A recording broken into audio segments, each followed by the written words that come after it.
Hello বন্ধুরা, কেমন আছো সবাই? আশা করি সবাই খুব ভালো আছো।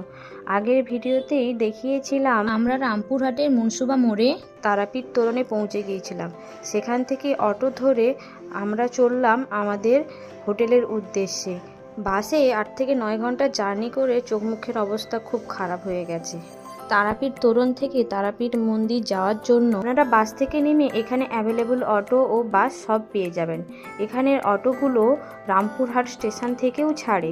আপনারা যদি কেউ ট্রেনে আসেন তাহলে রামপুরহাট স্টেশন থেকেও অটো ধরে তারাপীঠের উদ্দেশ্যে চলে আসতে পারেন। দেখুন মায়ের মূর্তি দিয়ে কি সুন্দর একটা গেট করা রয়েছে, খুব সুন্দর লাগছে দেখতে এটা। তারাপীঠ তোরণ থেকে তারাপীঠ মন্দির পর্যন্ত এখানের ভাড়া পার হেড 40 টাকা করে হয়ে থাকে। তারাপীঠ পর্যন্ত যাওয়ার এই রাস্তাটা খুব সুন্দর, দুই দিকে খুব সুন্দর গাছের সারি রয়েছে। এই সৌন্দর্য দেখতে দেখতে আমরা পৌঁছে গেলাম দ্বারকা নদীর ব্রিজের কাছে। এখান থেকে আমরা হোটেলের উদ্দেশ্যে রওনা দিলাম। আমাদের হোটেল আগে থেকেই বুকিং করা ছিল। আপনারা এখানে এসেও হোটেল বুক করতে পারেন। এখানে অনেক অ্যাভেলেবল হোটেল পেয়ে যাবেন, তবে এখানে হোটেলগুলোর রেঞ্জ সিজন ওয়াইজ অনেকটা ভ্যারি করে। এরপর আমরা পৌঁছে গেলাম আমাদের হোটেলের গলির সামনে। আমাদের হোটেলের নাম ছিল একান্ত আপন 2। এরপর আমরা হোটেলের রিসেপশনের গেটে পৌঁছে গেলাম।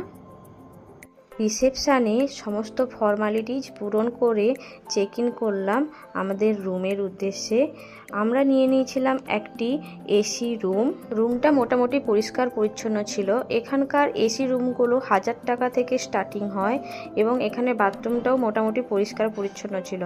আপনারা চাইলে স্ক্রিনে দেওয়া নাম্বারে যোগাযোগ করে আসতে পারেন। এখানে আপনাদেরকে হোটেল থেকে তারাপীঠ মন্দিরের ম্যাপ দেখিয়ে দিলাম।